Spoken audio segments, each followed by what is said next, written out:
राम राम, आप देख रहे हैं इंडिया न्यूज हरियाणा और मैं हूं आपके साथ आयुष। और अब बात करते हैं लिस्ट पर कलेश की। कांग्रेस के लिस्ट पर एक बार फिर से घमासान शुरू हो गया है और अब कांग्रेस सांसद हैं वरुण चौधरी, जिन्होंने प्रदेश प्रभारी को एक पत्र लिख दिया है। इसमें उन्होंने कहा कि 4 सूचियों की बजाय संगठन के निर्माण में ऊर्जा लगाएं। सीएलपी और संगठन के जल्द गठन की मांग भी की। जिला और ब्लॉक स्तर पर संगठन का गठन हो, यह बात वरुण चौधरी ने अपने पत्र में लिखी है। आपको बता दें कि कल ही निकाय चुनाव के लिए जिला प्रभारियों की एक लिस्ट जारी हुई थी। इसको प्रदेश प्रभारी दीपक बाबरिया की ओर से जारी किया गया था, लेकिन अब इसी सूची पर उनके खुद के सांसद वरुण चौधरी ने यह पत्र दीपक बाबरिया को लिखा है, जिसमें वो ये कहते हुए नजर आए कि उनको संगठन के निर्माण में ज्यादा ऊर्जा लगानी चाहिए। 4 सूचियों की बजाय जो संगठन का निर्माण है उसमें ये ऊर्जा लगे और सीएलपी का गठन और जिला और ब्लॉक स्तर पर जो संगठन है उसको गठित करने पर ध्यान दिया जाए। ये बात उन्होंने कही है और इसकी मांग भी उन्होंने की है। एक पत्र है जो कि उन्होंने प्रभारी को लिखा है। तो सूची पर एक बार फिर से आप कह सकते हैं कि जो घमासान है वो शुरू हो गया है। कांग्रेस ने जो लिस्ट जारी की, अब देखिए दीपक बाबरिया ने निकाय चुनाव के लिए जिला प्रभारियों की एक लिस्ट है जिसको जारी किया। अब इस लिस्ट पर क्या कलेश है ये भी आपको बताते हैं। कल ही ये सूची जारी हुई है।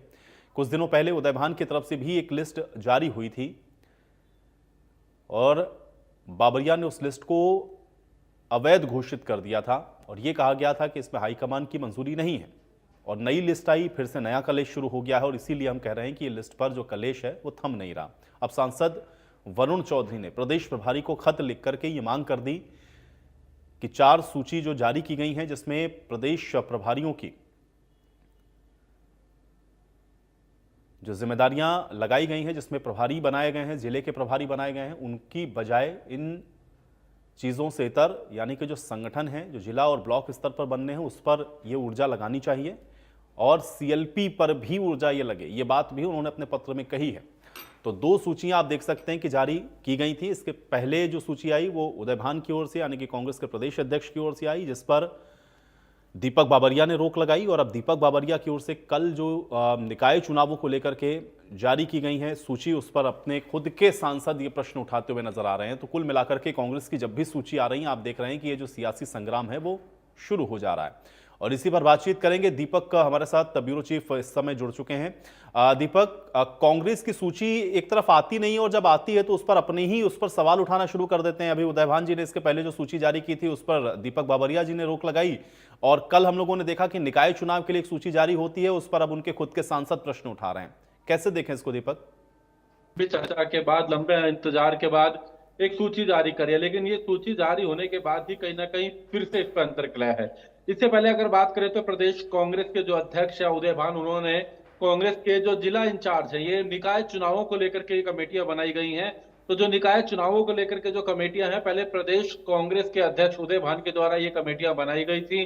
उन्होंने बाकायदा सभी जिलों में इंचार्ज जो है प्रभारी जो है वो बनाए गए थे। उनके साथ में कुछ जिलों में सह प्रभारी भी रखे थे, लेकिन बाद में उस लिस्ट को लेकर के लगातार विरोध हुआ, कई बड़े प्रश्न उठाए गए और आखिरकार प्रदेश कांग्रेस द्वारा जारी की सूची को, प्रदेश कांग्रेस अध्यक्ष द्वारा जारी सूची को कांग्रेस हाईकमान ने रोक लगा दी थी। प्रदेश कांग्रेस प्रभारी दीपक बाबरिया ने रोक लगा दी थी और यह कहकर के रोक लगाई गई थी कि इसमें किसी की राय नहीं ली गई है, इसमें पार्टी हाईकमान को कोई जानकारी नहीं दी गई है, पार्टी हाईकमान की मंजूरी नहीं ली गई है। यही कारण है कि इस लिस्ट पर रोक लग गई थी और उसके बाद अब इंतजार किया जा रहा था, कहा जा रहा था कि अब प्रदेश कांग्रेस प्रभारी जो है वो सूची जारी करेंगे और काफी लंबे समय से इंतजार था। बाकायदा 2 सह प्रभारी भी नियुक्त किए गए थे, उन्होंने चर्चाएं करी थी, लेकिन जब अब ये सूची जारी की गई है, इस पर फिर से प्रश्न उठने लग गए हैं।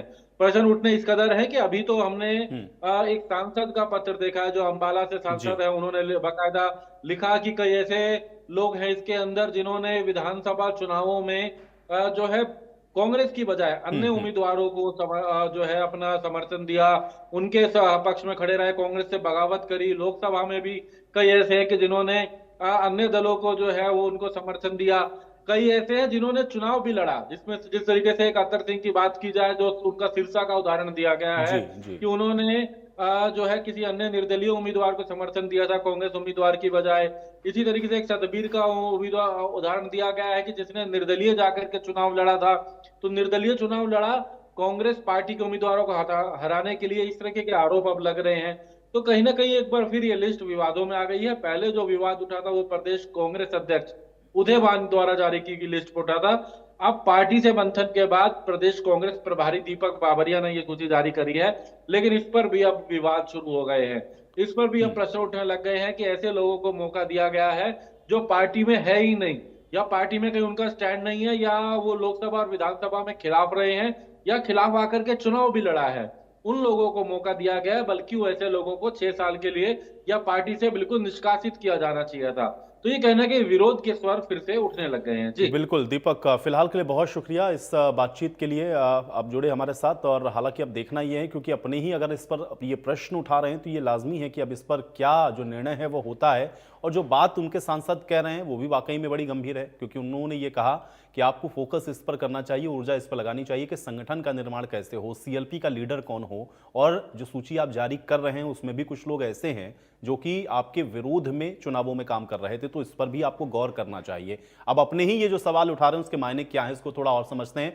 दो मेहमान हैं मेरे साथ, पहले उनका परिचय करवाते हैं। पंकज बेनीवाल जी हमारे साथ, प्रवक्ता हैं भारतीय जनता पार्टी के। पंकज बेनीवाल जी, बहुत स्वागत है आपका।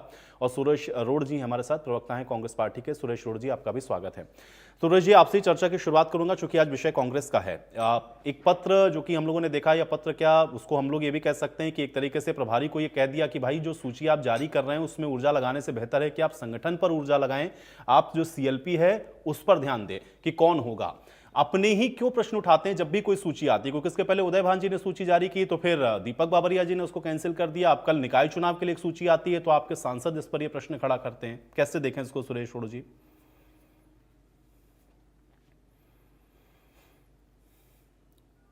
हाँ रोड साहब, एक बार अनम्यूट कर लें, आप म्यूट हैं शायद।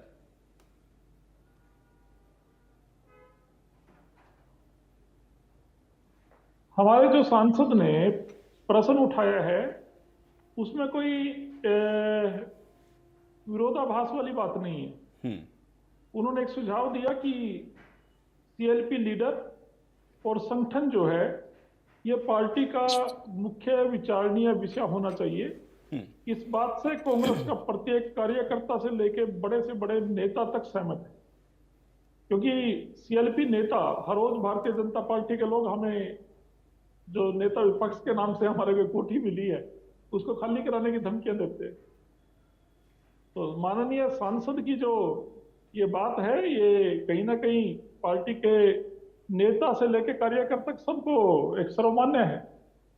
और जो उन्होंने बात कही कि मेन जो संगठन है पार्टी का बनना चाहिए, बिल्कुल ये बात भी उनकी सही है, इसमें कोई विरोधाभास की बात नहीं है। नहीं तो सब जब मान रहे हैं, नहीं रोड साहब, जब सब मान रहे हैं, आप भी मान रहे हैं, आपके कार्यकर्ता भी जान रहे हैं, आपके नेता भी कह रहे हैं यही बात, आपके सांसद भी कह रहे हैं, तो भाई ये बन क्यों नहीं रहा? फिर तो प्रश्न ये है ना कि ये तो होना चाहिए। ये वही मैं उसी बात कर रहा हूँ। जब हम पीछे चुनाव के समय या उससे पहले आपके चैनल पर हर रोज आपके मुताबिक आप कहते थे कि आप बोल के चले जाते हैं प्रवक्ता लोग कि हमारी संगठन की लिस्ट आज कल इस महीने आने वाली है, और वो किसी कारण से नहीं आ पाई थी। आज जो ये लिस्ट आई है, बेशक इसमें कुछ त्रुटि के कारण आज हम चर्चा कर रहे हैं, आपके चैनल पे तभी चर्चा हुई, कोई ना कोई इसमें हमारे से या हमारी पार्टी से त्रुटि रही है, कोई हमें इस बात को मानने में, कोई स्वीकार करने में कोई हमें परेशानी नहीं है।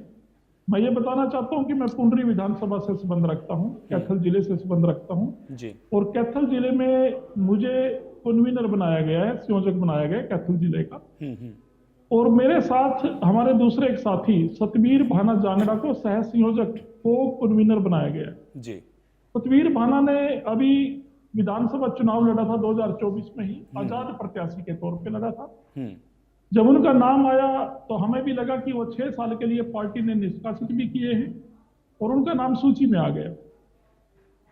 इस बात को मैं पार्टी की तरफ से या अपनी तरफ से त्रुटि मानकर ये भी स्पष्ट करना चाहता हूं कि जो हमारे को कहा जाता था आपके चैनलों पर या भारतीय जनता पार्टी के कटाक्ष हमारे ऊपर किए जाते थे कि आप लोग संगठन क्यों नहीं बना रहे, पार्टी संगठन क्यों नहीं बना रही, हुड्डा साहब संगठन क्यों नहीं बना रहे, उदय भान जी नहीं बना रहे, राहुल गांधी जी नहीं बना रहे, उन सारे के सारे सवालों का जवाब ये सूची भी दे रही है। ये जो त्रुटि हुई ये इस बात का नतीजा है, परिणाम है कि नहीं, लेकिन ये तो हमारे ये यहाँ जो पर सूची आप लोगों ने जारी करी, ये तो निकाय चुनाव के लिए था ना। आपके लिए तो प्रश्न ये उठता था कि नहीं, भाई मैं संगठन आप वही तो बता जिला रहा हूँ, स्तर पर बनाइए ना। नहीं, और यही तो मैं बात आपके उसी आपके जो सांसद हैं उन्होंने क्या कहा कि ये जो ऊर्जा आप इन 4 सूचियों में लगा रहे हैं, इसकी बजाय आप जिले के ब्लॉक के जो संगठन है उस पर ऊर्जा लगाइए, नहीं, सीएलपी उस पे कौन हम होगा सब इस पर सहमत ऊर्जा हैं। लगाइए, वो ये कह रहे हैं। नहीं, वो तो बात ये ठीक उस है। बात का तो जवाब मैं- नहीं हुआ कि आप लोगों से जो ये सवाल पूछा जाता है कि भाई संगठन कब बनेगा, ये तो निकाय के लिए आप लोगों ने नहीं, स्पेसिफिक, और वो उसमें भी मैं त्रुटि है, उसमें भी त्रुटि आपने है। मेरी आयुष जी मेरी बात पूरी नहीं होने दी। मैं जो कहना चाह रहा था, आज मेरे से यहाँ लोकल मीडिया में, मैं अभी आपके चैनल पे पहुंचा हूं, तो मैं मीडिया के साथियों ने भी मेरे से सवाल किया कि 6 साल के लिए निष्कासित एक व्यक्ति को आपके कैथल जिले का कन्वीनर कैसे बना दी। मैं ये बताना चाह रहा था कि हमारा विधानसभा चुनाव का जब प्रचार शुरू हुआ उससे पहले ही हमारी संगठन की सूची लगभग तैयार थी। और उस समय सतबीर भाना जो पुंडरी विधानसभा से आजाद चुनाव लड़ा, वो भी कांग्रेस पार्टी का एक सम्मानित सदस्य था, कार्यकर्ता था।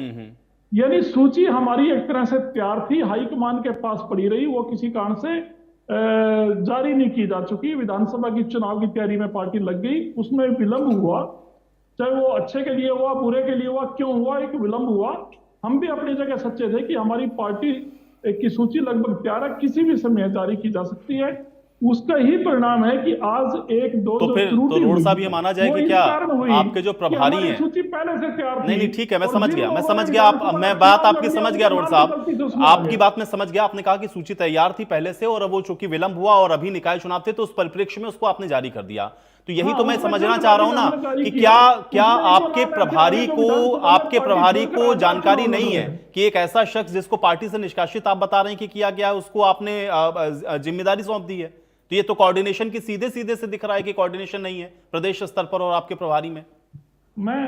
देखिए, मैं यही बात कह रहा हूं कि देखिए 2 महीने पहले तक जो हमारे सम्मानित कार्यकर्ता या नेता थे, उनमें 1-2 लोग ऐसे भी थे जो पार्टी की तरफ से आजाद चुनाव लड़ लिया और वो सूची पहले से तैयार थी। कई बार ये होता है कि इस पे ध्यान नहीं दिया गया और वो सूची गलती से जारी होगी। और जो ऐसा 1-2 नाम है उसको आज हम डिबेट कर रहे हैं, कल तक ठीक है, हटा चलिए, दिया जाएगा। आप ये यही कह रहे हैं कि मैं पार्टी की त्रुटिपूर्वक तरफ से हुआ। ठीक है, आपको मैं पंकज पुख्ता- बेनीवाल जी का रुक करता हूं। पंकज बेनीवाल जी, सूची हाँ, मैं आई और पुख्ता जानकारी ठीक दे है, रहा हूं, ऐसे नाम हट जाएंगे। ठीक है पंकज बेनीवाल जी, एक सूची आई और उस पर अब खुद के सांसद पत्र लेकर आए हैं कि भाई ये ऊर्जा लगाई है संगठन बनाने में, लेकिन रोड साहब का ये कहना है कि ये त्रुटिपूर्वक हुआ, ऐसा नहीं है। नमस्कार आयुष जी, सुरेश भाई को भी नमस्कार और हरियाणा की जनता को भी नमस्कार। देखिए, कांग्रेस का वैसे तो अंदरूनी मामला है, लेकिन इसमें इनका आपसी सामंजस्य नहीं है, वो साफ नजर आ रहा है। अहम की भावना के साथ आज कांग्रेस पार्टी फिर से उसी अहम में लड़ रही है जैसे विधानसभा चुनाव में, लोकसभा चुनाव में थी, और उसी अहम में कि मैं बड़ा या मैं बड़ा। पहले उदयभान जी ने एक लिस्ट जारी करी, उसको दीपक बावरिया ने कैंसिल करा दिया। आज दीपक बावरिया की लिस्ट इनकी लेके आते हैं प्रभारी प्रदेश के, तो आज वरुण चौधरी जी जो इनके एमपी हैं अंबाला से, आज उन्होंने आपत्ति जारी कर दी है कि भाई ये जो लिस्ट है इन पे आपको एनर्जी लगाने की जरूरत नहीं है। यानी कि कहीं ना कहीं हर एक आज कांग्रेसी जो कांग्रेस को शायद आगे बढ़ाना चाहता है, वो आज परेशान है, कुंठित महसूस करता है। इनकी आवाज को सुन कौन नहीं रहा और कौन नहीं सुन रहा, क्यों नहीं सुन रहा, इसका जवाब देना चाहिए सुरेश रोड जी को जरूर। क्योंकि पहले कैप्टन अजय यादव के जो शब्द थे वो भी इसी कड़ी में जा रहे थे, फिर वीरेंद्र सिंह डूमरखा के शब्द भी इसी कड़ी में जा रहे थे, फिर कुलदीप शर्मा आए, शमशेर गोगी आए, इस तरीके से आज वरुण चौधरी जी का आना। तो ये सारे के सारे शायद कांग्रेस को आगे बढ़ाना चाहते हैं, लेकिन इनका शीर्ष नेतृत्व कहें या जो इनके आपसी द्वंद है, आपसी जो लड़ाइयां हैं, जो आपसी सामंजस्य नहीं है, जो आज अपनी बात को मीडिया के माध्यम से, लेटर्स के माध्यम से अपने पटल पर रखना चाह रहे हैं, जिसमें सुरेश रोड जी कह देते हैं कि हमारी पार्टी में लोकतंत्र है।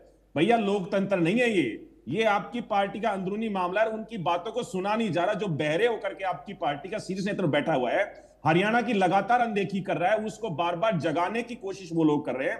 तो आप लोगों को थोड़ा सा कांग्रेस को अब समझना चाहिए कि भाई लीडर ऑफ अपोजिशन तो देना ही पड़ेगा, संगठन बनाना ही पड़ेगा। इनका हर पार्टी का कार्यकर्ता या नेता मीडिया के सामने आके कह चुका है कि हमारा संगठन ना होना बड़ी जिम्मेदारी थी हार का। लेकिन ये लोग कुछ 5-6 लोग हैं जो ऊपर ऊपर के कहते रहे ईवीएम ईवीएम ईवीएम, अपने ही पार्टी के लोगों को बरगलाने की कोशिश इन्होंने की।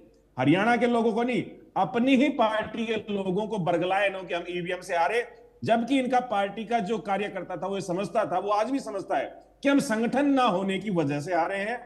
हम और जो चीजें हैं, जो जिला अध्यक्ष नहीं है, हमारे प्रभारी नहीं लगे, उनकी वजह से हमारे इनकी पार्टी कार्यकर्ता जानता है। लेकिन आज जो लेटर मैंने पढ़ा आपके टीवी के चैनल पे भी, या जो उसमें पहली ही लाइन लिखा हो कि पेनफुल वॉइस, पहला ही लाइन है कि पेनफुल वॉइस, यानी कि हम दर्द भरी आवाज से, जो वर्कर्स की दर्द भरी आवाज है उसके लिए हम आपसे रिक्वेस्ट कर रहे हैं हाथ जोड़कर। जो लास्ट लाइन है उसमें उन्होंने कहा है कि हम अपने हाथों को जोड़कर, हाथ जोड़ करके आपसे विनती करते हैं कि आप सीएलपी लीडर बनाइए, आप संगठन पर अपनी एनर्जी लगाइए। ये बिना बात की लिस्ट जारी करके, जिनमें वो लोग हैं जिन्होंने चुनाव पार्टी के खिलाफ पार्टी की खिलाफत की है। तो ये किस तरह का सामंजस्य है वो आज सबके सामने है कि कांग्रेस हरियाणा को लेकर के बिल्कुल सीरियस नहीं है। हां, आपसी लड़ाई में दीपक बावरिया जी उदयबान को नीचे दिखाने के लिए, उदयबान जी दीपक बावरिया को नीचे दिखाने के लिए, भूपेंद्र सिंह हुड्डा सैलजा को नीचे दिखाने के लिए, सैलजा भूपेंद्र सिंह हुड्डा को, सैलजा सुरजेवाला जी इनको नहीं। लेकिन बेनीवाल जी, रोड साहब ने कहा कि देखिए आप लोग जो बार बार प्रश्न पूछते थे, या हम लोग भी, चूंकि ये सवाल तो भाई है प्रदेश के लिए भी है कि भाई आपका संगठन बनेगा कब, कौन होगा सीएलपी का। उन्होंने कहा देखिए ये तो एक जवाब हो गया ना कि भाई हमारी लिस्ट तैयार थी, वो कोई भी अपरिहार्य कार्य रहे हो उस लिस्ट को हम जारी नहीं कर पाए। आज जब वो लिस्ट जारी हुई तो उसमें कुछ एक दो नाम ऐसे भी आ गए जिनको हम लोगों ने निकाला है भी पार्टी से, तो वो लिस्ट इनकी तैयार है लेकिन अब वो जारी नहीं हो पा रही। वो स्पष्ट तौर पे आ गया है कि ये जो लिस्ट है वो निकाय चुनाव के लिए संगठनात्मक लिस्ट नहीं है। अगर ये संगठनात्मक लिस्ट होती तो मेरे ख्याल से वरुण चौधरी जी अपना दर्द बयान नहीं कर रहे होते और आज हम डिबेट नहीं कर रहे होते। वरुण चौधरी जी कहते कि चारों लिस्ट बहुत अच्छी है, सब कुछ अच्छा किया हुआ है, उसमें इतनी सारी त्रुटियां हैं। अगर आपसे आज 35 जिले के हिसाब से इन्होंने अपने 35 और 70 लोगों की लिस्ट निकालने की कोशिश की है शायद, तो 70 लोग अगर ये अच्छे से नहीं छानबीन करके बना सकते तो ये लिस्ट नहीं है। मैं बता रहा हूं ये अहम की लड़ाई है कि उदयबान को नीचा दिखाना है। मैं तो सतबीर बाना को इस लिस्ट में लूंगा, इसलिए ली गई, अदरवाइज तो ये सबको ही पता है। ये हमें भी, विपक्ष में बैठे विपक्ष के जो लोग हैं, हमें भी पता है, हम सत्ताधारी दल है कि भाई हमारे की सतबीर बाना ने कांग्रेस के खिलाफ ही आजाद चुनाव लड़ा था। हम भी जानते हैं कि उसको पार्टी से निष्कासित किया था। क्या कांग्रेस के प्रभारी नहीं जानते? क्या इतने अनभिज्ञ कैसे हो सकते हैं कि 50-60 नामों की लिस्ट निकाल ली है और उसमें इनके प्रदेश प्रभारी इतने अनभिज्ञ होकर रोड साहब ये कॉन्फ्लिक्ट दूसरा है, मतलब प्रदेश का और संगठन का जो कॉन्फ्लिक्ट है ये दूसरे तरीके का है, आप उसको दूसरी तरह से पोर्ट्रे कर रहे हैं। क्या ये उदयभान वर्सेस दीपक बाबरिया है? नहीं, ये कहीं ऐसा नहीं है, बल्कि इस सूची के आने से भारतीय जनता पार्टी की जड़ें हिल चुकी हैं। स्थानीय निकाय चुनाव में कांग्रेस पार्टी कड़ी टक्कर देगी और ये बौखलाए हुए हैं। एक दो नाम त्रुटि का, मैं पूर्वी हल्के की बात हो रही थी, मैं दूसरा नाम बता देता हूँ। एक तेजवीर सिंह पूर्व विधायक थे, भारतीय जनता पार्टी की परिक्रमा करते थे। उनका लगा कांग्रेस पार्टी की सरकार आएगी, वो 15 दिन पहले चुनाव के मध्य में हुड्डा साहब कुरुक्षेत्र आए, एक 250 रुपए का बुक्का लेके वहां पहुंच गए। और हुआ क्या, 8 तारीख को गिनती थी, 7 तारीख को सभी लोग गिनती के इंतजार में कांग्रेस की आने वाली सरकार। चलिए रोड साहब, मैं जी नहीं, लेकिन रोड साहब एक चीज मैं ये जानना चाह रहा हूं, ठीक है अब पार्टी को तो आप मौका दे रहे हैं ना विपक्ष के तौर पर, चूंकि अब आपके अपोनेंट जो हैं वो तो उनको तो आपने मौका दिया, तो पहले भी आपके ऊपर प्रश्न खड़ा करता रहे। मेरा जो बेसिक प्रश्न है वो ये है कि ये कोऑर्डिनेशन क्यों नहीं बन पा रहा है? उसके अंदर अगर त्रुटि है तो फिर तो ये सीधी जिम्मेदारी प्रभारी की है कि या तो प्रभारी के पास जानकारी है नहीं, या प्रभारी जान नहीं रहे, या वो नब्ज पकड़ते नहीं, या उनको पता नहीं, क्योंकि इतना बड़ा प्रदेश भी नहीं कि आप लोगों को ना जान रहे, और ऐसे शख्स को जिसको आपने निष्कासित किया उसको आपने सूची में डाल दिया। देखिए, इस पे एक सच्चाई ये भी है, प्रभारी जी उस समय अस्वस्थ थे। कांग्रेस पार्टी ने जब यहाँ चुनाव में बागी खड़े हुए उम्मीदवारों को निष्कासित किया, वो पार्टी के प्रदेश स्तर पर यानी उदयभान जी के द्वारा किया गया। कई बार उनके संज्ञान में नहीं रही होगी। मैं यही उदाहरण देने लगा था, जो एक चुनाव के मध्य में भारतीय जनता पार्टी का एक नेता पूर्व विधायक तेजवीर कांग्रेस में आया था, और जैसे ही नायब सिंह सैनी जी ने शपथ लिया, आज वो बीजेपी में खड़ा दिखता है मैं रोज सोशल मीडिया पे। तो क्या आपको नहीं पता वो कांग्रेस की वोट मांग रहा था 10 दिन पहले? ऐसे उदाहरण, ऐसे विपरीत विचारधारा के लोग जो सरकार के बिना नहीं रह सकते, वो हर पार्टी में है, ये कड़वी सच्चाई है। और आप उनका पैरा ना आप दे सकते ना हम दे सकते। ठीक है, लेकिन रोड साहब भाई इतना बल्कि- दर्द भरा बल्कि- पत्र क्यों लिखना पड़ा फिर बल्कि- आपके सांसद को? मैं तो केवल ये बल्कि समझना चाह रहा हूं ना, अयूब जो बात सुरेश रोड जी अयूब समझ एक रहे सेकंड की हैं, बात है, नहीं एक सेकंड जो की बात है, बात सुरेश हमारे रोड को- जी समझ रहे हैं, जो आपका एक एक कार्यकर्ता समझ रहा है, मैं तो ये समझना चाह रहा हूं कि वो आपका हाईकमान क्यों नहीं समझ पा रहा है? नहीं, ये तो आप हाईकमान खुद भी स्वीकार समझ कर रहे हैं कि संगठन की आवश्यकता है। आपके सांसद का पत्र है जिसमें वो खुद कह रहे हैं कि भाई आप ऊर्जा लगाइए, इधर संगठन बनाइए, सीएलपी कौन होगा आप ये तय करिए। तो ये कहां पर लैक हो रहा है भाई? जब आप सब चाह रहे हैं तो फिर ये क्यों नहीं हो पा रहा है? इसमें शायद आज ना अभी हम कुछ कांग्रेस के साथी लोग मिले, उन्होंने कहा कि हमें ये लग रहा था कि विलंब होने के कारण पार्टी का नुकसान होता जा रहा है। और विलंब क्यों हुआ? उन्होंने आज कहा कि जो ये त्रुटि पकड़ी गई है सूची में, कि अगर समय रहते ये सरकार बनने से पहले ये सूची जारी हो जाती और प्रदेश में सरकार आती तो इनको पता नहीं चलता। ये विपरीत विचारधारा के लोग हमारे बीच में, भारतीय जनता पार्टी की विचारधारा रखने के लोग कांग्रेस का चोला ओढ़कर खड़े हुए हैं। सूची अच्छा एक बात बताइए रोड साहब, ईमानदारी से बताइए रोड साहब, चलिए ठीक है, नहीं रोड साहब ईमानदारी से बताइए। मैं आपके इस आर्ग्यूमेंट को जस्टिफाई भी कर लूंगा अगर आप इसको संगठन और ब्लॉक लेवल पर कह रहे हैं। भाई सीएलपी तो एक चुनना है ना आपको, क्या उसमें भी कोई एक ऐसी विचारधारा का व्यक्ति होगा जो बीजेपी को सपोर्ट कर रहा होगा, इसलिए आप उसका इंतजार कर रहे हैं? नहीं, सीएलपी वाली जो बात है, हमारे चुने गए विधायकों की राय ऑब्जर्वर साहिबान लेके जा चुके हैं। कई बार आपके यहाँ पर डिबेट हो चुकी है, इवन 70 नंबर कोठी में भी डिबेट पीछे हमने की थी। और मैं दोबारा से आज जैसे हमारी ये सूची आई है, हमारी संगठनात्मक सूची भी आने वाली है और सीएलपी लीडर की भी घोषणा, मजबूत सीएलपी लीडर की भी घोषणा तुरंत होने जा रही है। जैसे आज हमारे माननीय सांसद वरुण जी ने चिंता प्रकट की है, तो कांग्रेस पार्टी के प्रवक्ता के तौर पे मैं भी ये चिंता प्रकट करता हूं। तमाम कांग्रेस के लाखों करोड़ों कार्यकर्ता भी हाईकमान से ये चिंता प्रकट कर रहे हैं कि जो बहुत जल्द हमें संगठन और हमारे मजबूत विपक्ष के नेता मिलने जा रहे हैं। चलिए ठीक है रोड साहब, अब हम भी यही उम्मीद करेंगे कि आप ये कह रहे हैं, तो भाई देखते हैं वो जल्द कब आता है, क्योंकि ये जल्द बहुत दिनों से हम लोग सुन रहे हैं। बहुत शुक्रिया, समय निकाला, आप लोग इस चर्चा का हिस्सा बने। तो एक सूची है जिस पर आप देख रहे हैं कि विवाद शुरू हो गया है, अपनी पार्टी के ही नेता इस पर खुद प्रश्न खड़ा कर रहे हैं, लेकिन जो प्रश्न उठा रहे हैं इनके सांसद वो बड़ा महत्वपूर्ण है कांग्रेस पार्टी के लिए। और अब देखना यह है कि इस पर हाईकमान की ओर से